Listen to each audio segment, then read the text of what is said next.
یو حدیث کی درجی دا ابو هریرہ رضی اللہ عنہ روایت تے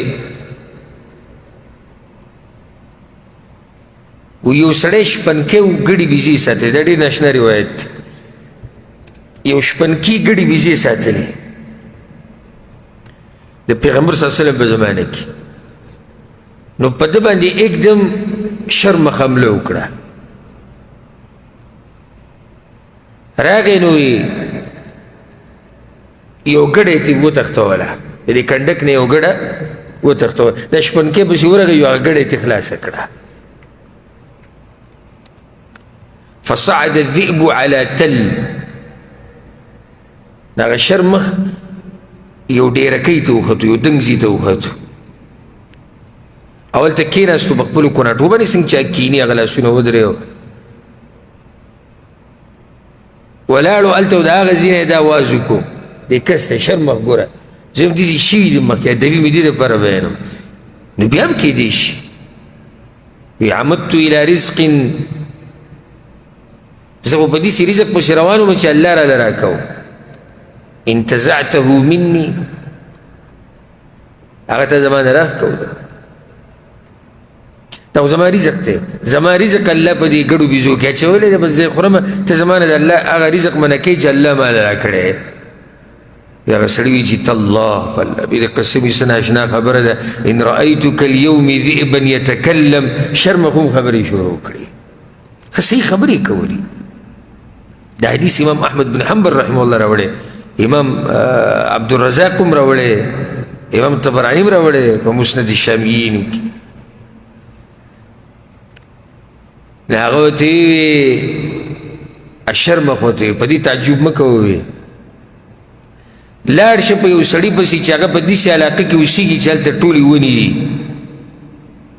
پیغمبر صلی الله علیه وسلم یادو یخبرکم بما مضى وبما هو کائن بعدکم اخو به تاسو ته هغه څه بیانوي چې څه شوي دي او څه راتلو ولې دي هغه راته هم بیانوي ورشه په هغه بس د سړی په اصل کې یهودی و د شپنکۍ څه یهودی نو داسې راغی په پیغمبر صلی الله علیه وسلم پسې اسلام یې قبول کړو ځکه چې شرمخ ورته وي په مدینه کې سړی راوتی دی نو چې دې ټیم کې مې اسلام نه قبلوي نو څه به کوي زړه ته یې خبره پرېوته یو شرمخ خبرې کولې او شرمخ ماته ووایي چې داسې علاقه ده چې هلته ټولې ونې دي یو دوه طرف ته یې کارجنه ځمکه ده خو مدینه یې یادوله که هلته ورشه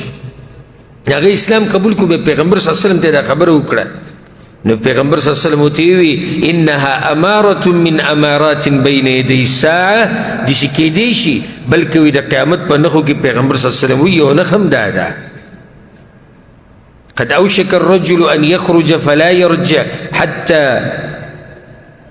یو سړی به د کور نه وځي بیا به راواپس نو د ده پیزار به دته حل وی وصوته او د ده چابک به دته حل وی ما احدث اهله بعده د ده کور ولا د رتلو نه بعد څه کړي دي دا حل به ورته دا پیزار وی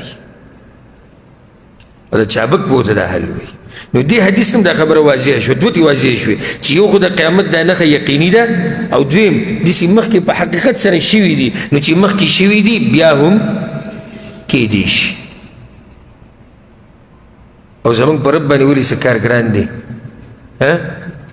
ته چې دا خبرې کوې چې زه خبرې کوم دې ته تعجب نه کوې ته ژبه ده غوښه ده او خوله کې دننه ده داړې او دا هر څه چې دي بیا لاندې د ورۍ او دا ټول هم غوښه ده ته غوښې له راواچې اواز ترې راوځي دا عجیبه نه ده عجیبه ده که نه غوښه ته غوښې له راواچې نو څه ترې راوځي اواز راوځي نو کوم رب چې دا طاقت تا نه درې کړی دی هغه رب ولې چابک او پیزار او پتونه ورون له دا طاقت نه شي ورکولی چې خبرې وکړي ورکولی شي په دې باندې زموږ ایمان او یقین دی دا به کله کېږي نو په دې کې درې اقوال دي یو قول دا دی چې دا به د عیسی علیه السلام په زمانه کې راښکاره کېږي دا نښه دویم قول دا دی چې د عیسی علیه السلام نه بعد به راښکاره کېږي او د دغه سیلۍ راتلو نه مخکې او دریم قول دا دی چې د دې سیلۍ د راتلو نه بعد به دا نښه راښکاره کېږي والعلم عند الله درېواړو سره واضح دلیل نشته. نو داسې به وایو چې کله به یي دا علم چا ته دی؟ الله ته دی. خو د قیامت په نښو کې دا یوه نښه ده. کله به یي اوس دغه الله ته پته ده، موږ ته دغې پته نشته، نو په دغې کې موږ توقف کوو، په دې کې موږ ودرېږو او دلته خبره سپارو الله ته، په دې باندې به اکتفا وکړو. څو نښې شوې؟ شپږ نښې شوې. څوک به بیان کړي؟ یو کس پکار ده خو چې ښه تکړه بارانونه به راورېږي او ځمکه به فصل نه ورکوي، تندر به ډېر راولېږي، تندرونه به عام شي. یو کس به باچا شي چې هغه به غلامي مریبه او نوم به جهجای. دا درې نښې شوې.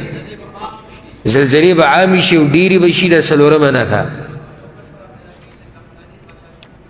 یو کس به باچا کېږي، هغه به د قحطان د قبیلې نه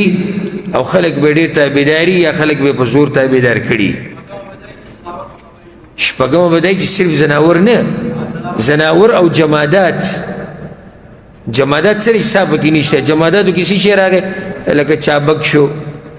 پیزار شو، تسمه شوه، دا پکې دننه راغلي. نو دې څو نښې شوې؟ شپږ. باقي به انشاءالله پر روان درس کې ذکر کوو. الله دې د آخري زمانې د فتنو نه موږ په امن او امان کې ساتي. الله سبحانه وتعالی دې زموږ